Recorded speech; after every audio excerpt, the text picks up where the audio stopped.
Hello, all of YouTube friends, family, acquaintances, and strangers.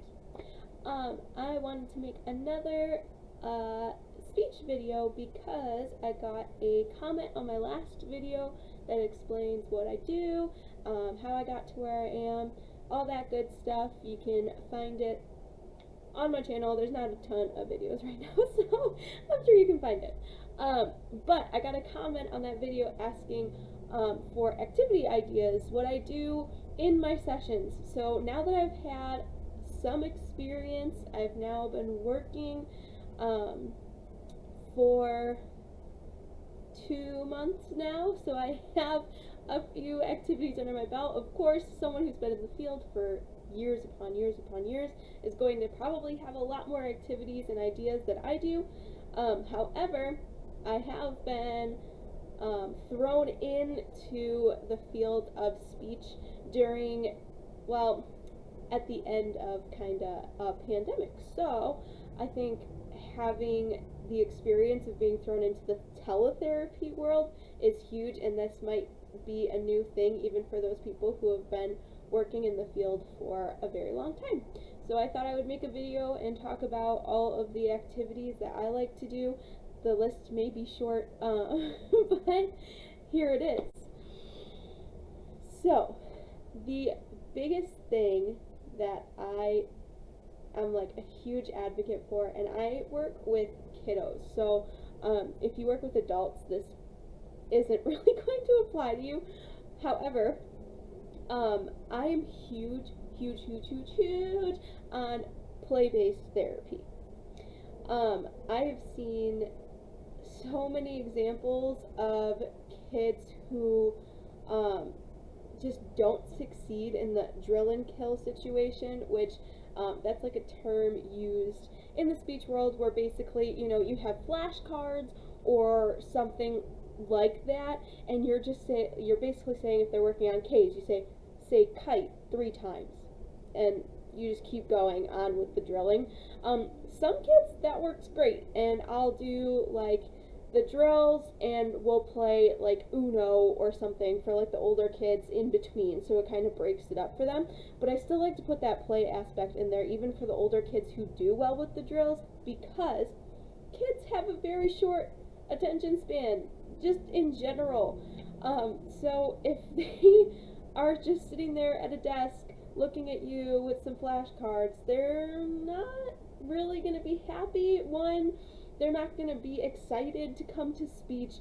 They're not going to really participate in the way that you want. I mean, some kids will. Some kids just get through the work. For me, I love it when they love coming to speech. I love it when they love coming to my sessions and we can have a good time. So play-based therapy is huge.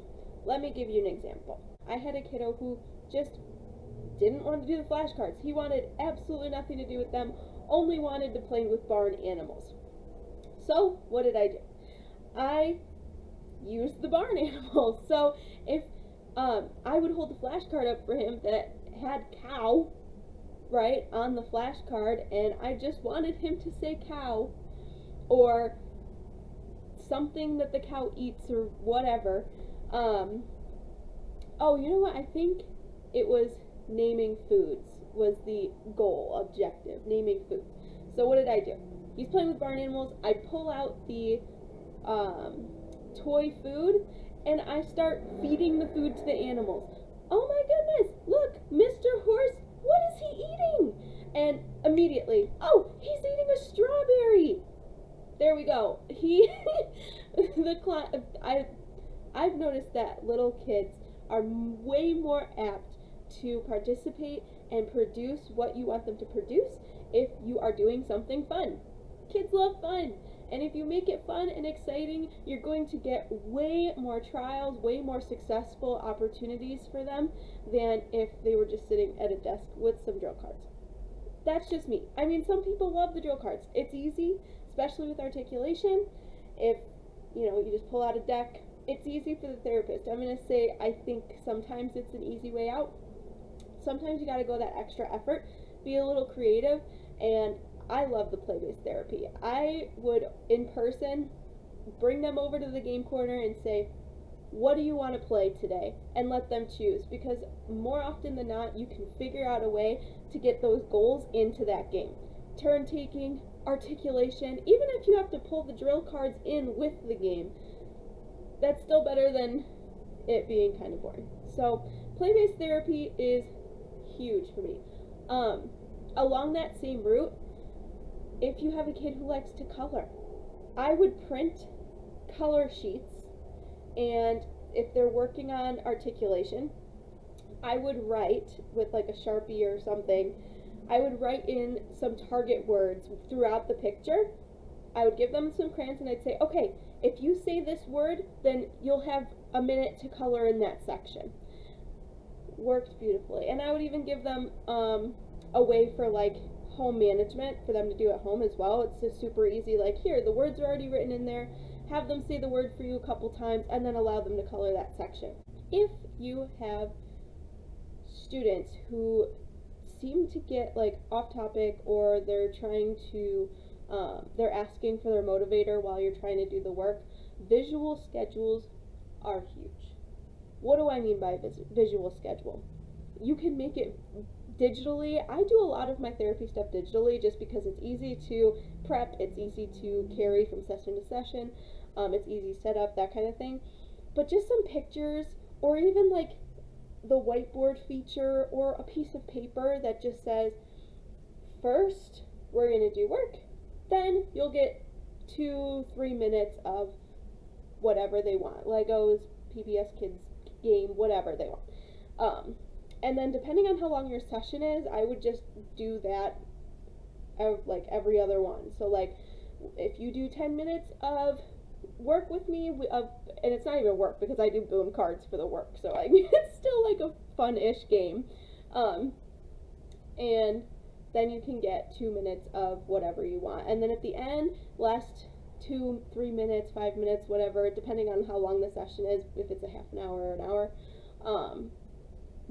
I give it their choice. So I do like student choice, or like whatever their name is, John's choice, whatever their name is.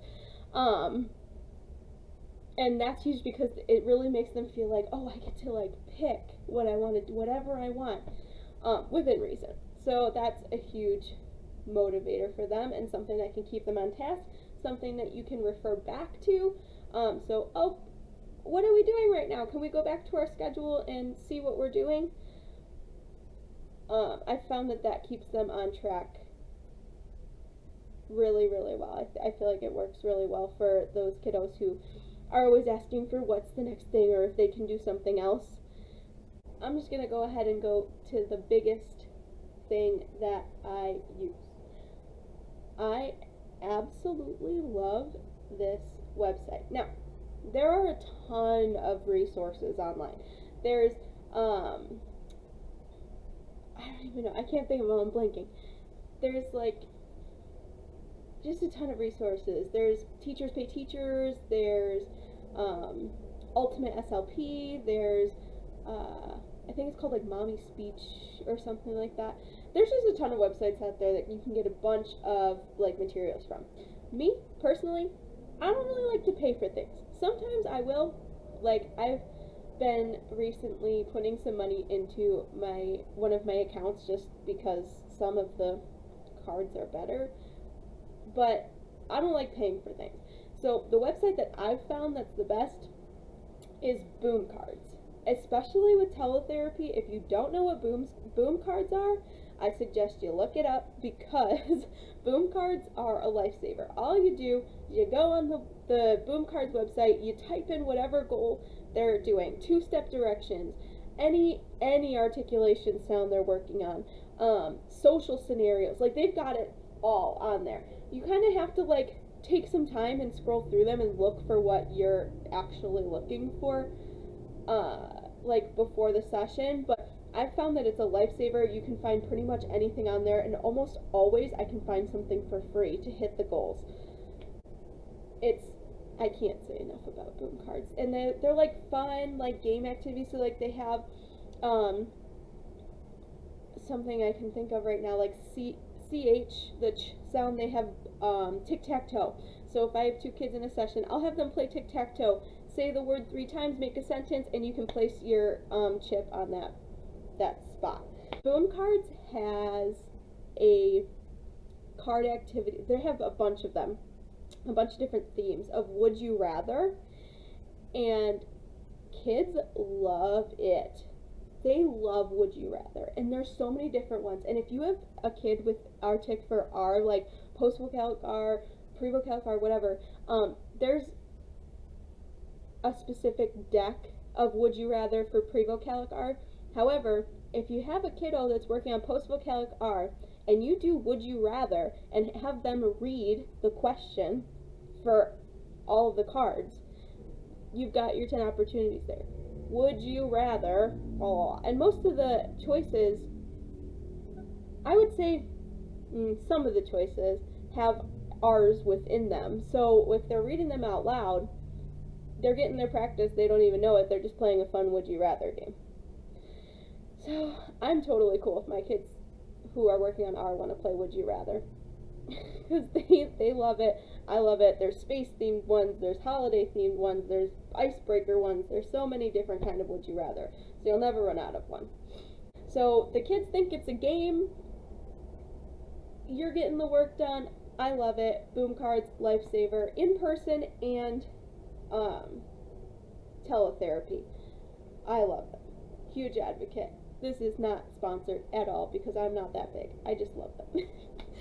I was given the advice to, and I already had it, so it wasn't that big of a purchase. However, I always bring in person my laptop and my iPad. And I got an iPad with a keyboard, and it's got a little pen, because with the Boom Cards and anything basically that I want them to do, I give them the iPad. They can move the things, they can use the pen if they want to, and they think it's so cool to be able to use this pen, this electronic pen, to complete their activities or what have you. So I highly suggest if you have an iPad, start utilizing it. If you can afford an iPad, it doesn't have to be like an iPad. It could be like, non-name brand tablet or whatever. Highly suggest because the kids love it. And then you can like use your computer on the side to like pre-write or take your data, all that kind of stuff. So I love having my iPad with me. The kids love it. It's great. Yeah, that's basically what I use. There's just so much variety within those categories. That's what I've been using so far. I love to play. I love games for them. I love giving them brain breaks because, again, their attention span, very small. So, giving them something to work toward.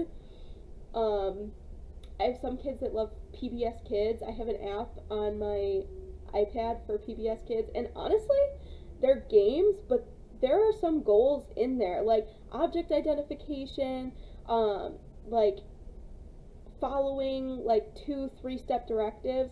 You can find the goals in these games. You just have to be willing to put in the work, be a little creative, and think like, okay, how can I fit their goal into this game? Because trust me, you can do it. Any goal can be reached. Some of the ones that I've found a little more difficult, and maybe some people can comment and give me some ideas, are finding some stories, either just like fictional stories or social stories for like high school age, middle high school age. I've been looking and I can't seem to find middle high school aged social scenario stories, or even just like stories for retell or WH questions. For some reason I cannot find ones that like are appropriate, like not so dark and weird, but also not little kid ones. Like I can't seem to find that middle ground. So if anybody has any suggestions, any websites, I also don't like paying for anything, so free is better. That would be awesome. I would love some suggestions for that, because I typically find myself Googling until I find that one story that seems to be great, and it took me hours to find that one story. That's the one that's been exhausting for me. Other than that, that's all I got. Motivators, motivators, motivators. Play-based therapy. Huge. Love it. Boom cards. When in doubt, boom cards. So that's all I gotta tell you. I can link the website for boom cards in the description box, and I can also try to add in some of the other resources that I've mentioned that I don't use all that much, but I know of other therapists who do. So maybe you want to use that kind of thing. Also, one more thing I'd like to add. Yeah, that's about it. That's all I got. If you have any suggestions, anyone has any suggestions for me to improve on, I'm always looking for constructive criticism. I'm always looking for new things to try. I love the technology-based stuff, but I'm also open to like physical stuff. Right now, I'm only teletherapy, but I am going to be going into a school hopefully soon, within a couple weeks. So, I'd love to hear your options. I'd love to hear how you guys run your sessions. I've had, like I've said, I've only been doing this for 2 months plus my clinical, so I've had kind of minimal experience. So if anybody has any suggestions, I'm more than willing to try them out. Alright, that's all I got for ya. Thanks for the question. I would love to keep talking about speech and everything about what it's really like working as a speech therapist. And so if you have any other questions or something you just want me to talk about or learn, or I can learn with you, that'd be awesome. Leave a comment down below. Alright, I hope you all have a wonderful day, whatever day you're watching.